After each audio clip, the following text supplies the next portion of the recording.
काबिल-ए-एहतराम air commodore साहब, आप GNN तशरीफ़ लाए, जीएनएन का विज़िट किया और प्रोग्राम में भी बैठे, लाइव स्टूडियो में बैठे, हम आपके बहुत मशकूर हैं। जानना आपसे ये चाहते हैं कि चीनी खारजा पॉलिसी के माहिर जो हैं विक्टर गाओ, उनके मुताबिक जो J-10C तैयारों की बात की है, उनकी कारकर्दगी की बात की है, यूरोप और रशिया सबने पीछे छोड़ दिया है। मैं आपसे ये जानना चाहता हूँ कि पाकिस्तान को जदीद तरीन मिसाइल जो एमरा अब अमेरिका जो है वो भी दे रहा है, और क्या पाकिस्तान को F-16 के जो नए ब्लॉक है 70 और 72 वो मिलने का इम्कान है? पाकिस्तान इसकी ख्वाहिश रखता है, और अगर रखता है तो क्या इन नए ब्लॉक 70 और 72 जो है F-16 वाले, आपके पास तो J-10C है ऑलरेडी, आप इसका कंपैरिजन कैसे करेंगे और पाकिस्तान क्या ख्वाहिशमंद है? एयर कमांडोर साहब जी साहब, ये देखिए, थोड़ा सा मैं फिर तारीख़ की तरफ फ्लैशबैक करके इसका जवाब बेहतर दे पाऊँगा कि जब 2019 का वाक़या हुआ था अभिनंदन वाला, तो हमारे पास जब F-16 थे और F-17 थंडर थे, उनकी मिसाइल्स की रेंज तकरीबन 70 किलोमीटर के करीब थी। और 70 किलोमीटर का मतलब ये है कि हमारी रेंज इंडिया के पास जो उस वक्त मिराज 2000 और बाकी जहाज़ थे Su-30 उनसे बेहतर थी। लेकिन इंडिया ने 2019 के बाद फ़ौरन बाद ऑर्डर किया, और जो ऑर्डर किया हुआ था उनको मिलना शुरू हो गया 20 और 21 में, और वो उन्होंने राफ़ेल जहाज़ का किया। उस जहाज़ के मिसाइल की रेंज तकरीबन 150 किलोमीटर है।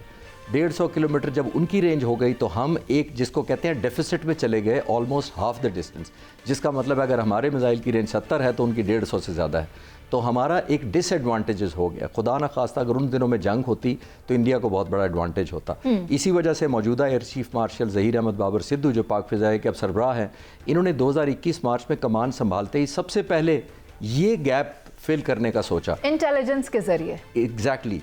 और इसी जहाज़ को जो J-10C की बात करें, इसको इंडक्ट करने की सबसे बड़ी इंस्पिरेशन पाक फ़िज़ाइया की ये थी कि इस जहाज़ में जो मिसाइल लगता है PL-15, उसकी रेंज जो है तकरीबन PL-15 की 50 किलोमीटर के से ज़्यादा है जो राफ़ेल पर मिटियोर लगता है। तो हमें एडवांटेज हो गई, जिसको हमें कन्वर्ट किया इनटू वैल्यू मई 2025 में आपने देखा। सर साथ ही साथ जहां आप राफेल की बात कर रहे हैं, तो वो तो ये समझते थे कि हमें इसका कुछ पता नहीं, और हम तो ऑलरेडी इस पर ट्रेनिंग कर चुके हुए थे। जो उनकी महारत थी वो तो हमारे पास थी, हालांकि हमारे पास राफेल भी नहीं है। जी, राफेल तो उन्होंने 2020-21 से लेने शुरू कर दिए थे, और हमें तो 2022 में मिले हैं ऑलमोस्ट। हमें कोई 3.5 साल से राफेल हम J-10 उड़ा रहे हैं, और वो तकरीबन 5.25 साढ़े 5 साल से जहाज़ उड़ा रहे हैं। जो बट साहब पूछ रहे थे कि F-16 का अपग्रेडेशन का, हमारे पास अल्हम्दुलिल्लाह तकरीबन 75 के करीब F-16 हैं, और वो मिक्स हैं। कुछ बहुत ओरिजिनल वाले हैं जो 83 में हमने लिए थे, वो अपग्रेड हुए, और उसके बाद की वर्जन भी हमारे पास है। लेकिन इसमें कोई शक नहीं है कि F-16 पर इस वक्त जो मिसाइल लगते हैं वो तकरीबन 70 किलोमीटर उनकी रेंज है, जो अभी भी राफेल से हाफ के करीब है। इस जंग में भी F-16 शामिल थे, लेकिन रेंज कम होने की वजह से वो उनको अपॉर्चुनिटीज़ नहीं मिली जो J-10C को मिली। एक बार ये मैं कंफर्म कर सकता हूँ, क्योंकि मैं अभी रिसेंटली पाक फ़िज़ाइया के हेडक्वार्टर से होकर आया हूँ, और मैं काफ़ी डिस्कशन मेरी हुई फ्यूचर प्लान्स के बारे में। मैं जानना चाहता था as a student of strategy, और उनकी मेहरबानी कि उन्होंने मेरे पर ट्रस्ट किया। ये मैं इतना शेयर कर सकता हूँ कि हम इंगेज हैं अमेरिका के साथ भी और चाइना के साथ भी।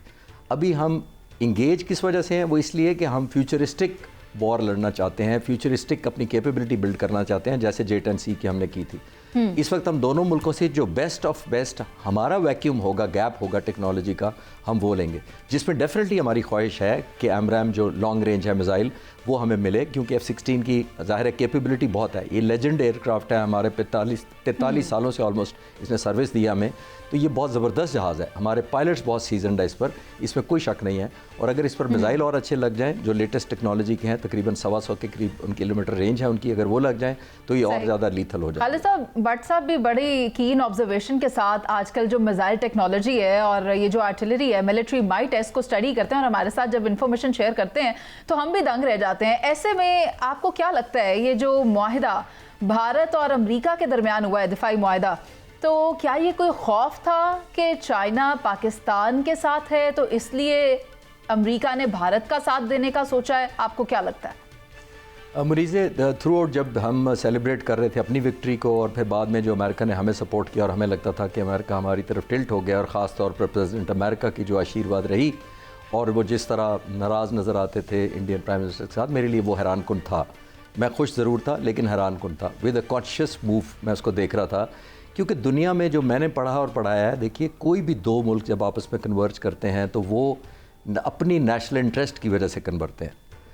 कोई मुल्क दो, चाहे वो ब्रादर इस्लामी मुल्क भी हों, जब तक उनके नेशनल इंटरेस्ट कन्वर्ज ना करें वो एक दूसरे की तरफ नहीं आते। अमेरिका की हमारी तरफ नेशनल इंटरेस्ट अब है, हम ज़्यादा रेलिवेंट है, उन्होंने इंगेज किया। लेकिन आपने ये नोट किया होगा कि एक चेक एंड बैलेंस उन्होंने रखना है।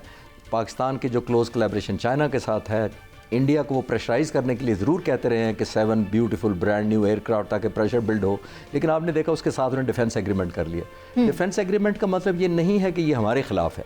ये उसी तरह है जैसे सऊदी अरब में तकरीबन 28 लाख इंडियन काम कर रहे हैं, तो जिस दिन इंडिया ने, अब कोई इंडिया के लोग निकाल तो नहीं दिए जब हमारे साथ दिफाई मुआहदा हुआ हिंदुस्तान का, तो इसका मतलब ये होता है कि आपके साथ दोस्ती किसी की नफ़रत की बेस पर नहीं है। तो हम ये समझ लेते हैं, शायद हमारी ये गलतफहमी कुछ लोगों की हो सकती है कि जब हम समझते हैं कि ट्रंप हमारे साथ बड़ी शफकत का इजहार कर रहे हैं, हमें बड़ा पसंद कर रहे हैं, तो इसका मतलब है इंडिया को नापसंद कर रहे हैं। ये क्लैरिटी होनी चाहिए, वो इंडिया को नापसंद नहीं कर रहे होते, वो सिर्फ हमें पसंद कर रहे होते हैं। जिस दिन उनका दिल करेगा वो इंडिया को भी पसंद करना शुरू कर देंगे, और एक ये डिफेंस एग्रीमेंट उसी की निशानी है। काबिल एहतराम आप दुरुस्त फरमा रहे हैं, लेकिन जो मुनीज़ मोइन साहबा ने अभी सवाल किया है आपसे, मेरी थोड़ी सी तिश्तगी रह गई है। तिश्तगी मेरी ये है अभी तक कि पाकिस्तान में कुछ अवामी हलके जो हैं, आम जैसे मेरे जैसे सादा से लोग हैं, वो थोड़े से परेशान हैं कि 10 साल जो दफाई फ्रेमवर्क पर दस्तखत हुए हैं अमेरिका और इंडिया के, तो वो जो असला लेटेस्ट लेगा, हम तो अपना और चाइना का ये दो इस्तेमाल करके उसको शिकस्तफाश किया था। अब लेटेस्ट किस्म का जब असला वो वहां से बाई कर रहा है, तो काइंडली जरा अब हमें आसान जबान में फिर कंपैरिजन कर दे कि हमें परेशान होने की जरूरत तो नहीं। बट साहब साथ साथ मिलिट्री माइट भी जाते जाते, क्योंकि गालिबन आखिरी सवाल होगा, तो सर मिलिट्री माइट का भी बताइएगा कि किसकी ज्यादा है, चीन या अमेरिका? पहले भट्ट साहब की बात में जवाब देता हूँ। देखिए, मनमोहन सिंह के ज़माने में 2005 में पहला एग्रीमेंट हुआ था अमेरिका का, और वो था 10 साल के लिए, वो एक्सपायर हुआ 2015 में। अब 5 और 15 और 25, ये तीसरा 25 में हुआ है। यानी इंडिया ने ये तीसरी दफ़ा एक किस्म की अपने मुआहदे को एक्सटेंशन दी है। ये बिल्कुल इसको ऐसा ना लिया जाए कि ये बिल्कुल ब्रांड न्यू मुआहदा हो गया है और सारे state of the art America के जहाज़ हैं जो इनके डोर स्टेप पर ले आएंगे, वो एक शॉपिंग लिस्ट दे देंगे इनको, ऐसा नहीं है। अमेरिका से वो पहले भी चिनूक हेलीकॉप्टर, C-130, इलेक्ट्रॉनिक्स और दूसरा वॉरफेयर का सामान अमेरिका से लेता रहा है एक बार। तो इसमें हमें फ़िक्र करने की ज़रूरत नहीं है। जो भट्ट साहब पूछ रहे थे स्पेसिफिकली कि ऐसा नहीं है कि शॉपिंग लिस्ट हो जाएगी, उनकी सिक्योरिटी क्लियरेंस होनी है, किस जहाज़ को कितनी तादाद में सूबे में इस एरिया में दिया जा सकता है कि नहीं दिया जा सकता, बड़ा इंपॉर्टेंट है। तो मेरा ख्याल है हमें फ़िक्र करने की ज़रूरत नहीं है। इंडियन एयरफोर्स जिस स्टेज पर आज है वो बहुत साल लेगी वो अपने आप को कैपेसिटी बिल्ड करने के लिए, जो हम अल्हम्दुलिल्लाह पिछले 4-5 साल में अचीव कर चुके हैं। मुनीज़ा, जो आपका सवाल है कि चाइना मिलिटरीली ज़्यादा स्ट्रॉन्ग है या अमेरिका है, देखिए चाइना मिलिटरीली स्ट्रॉन्ग तो अमेरिका ही है, इसमें कोई शक नहीं, क्योंकि उसका फुटेज है। आप हैरान होंगी कि अमेरिका के पूरी दुनिया में हैरान कुन तरीके से, शायद आप जाने इसको, कि 700 एयर बेसेस ग्लोबली हैं पूरी दुनिया में। हर मुल्क में उन्होंने अपना एयर बेस बनाया हुआ है, गुआम से लेके कहाँ तक, ऑस्ट्रेलिया की सरहदों तक, हर जगह वो पहुँचे हुए हैं। उनकी विजिबिलिटी ज़्यादा है, उनकी रीच ज़्यादा है, उनके एयरक्राफ्ट कैरियर ज़्यादा है, क्योंकि वो ग्लोबल डोमिनेंस को जहन में रखकर बनाते हैं। सही। चाइना का डिज़ाइन मैंने कभी ऐसा देखा नहीं है कि वो ग्लोबल हेजमनी या पावर, शो ऑफ पावर दिखाना चाहते हैं ग्लोबली। तो मिलिटरीली तो अमेरिका स्ट्रॉन्ग है, लेकिन जो टेक्नोलॉजी और दूसरी चीज़ें जो हार्डवेयर है वो चाइना का भी बहुत एडवांस है।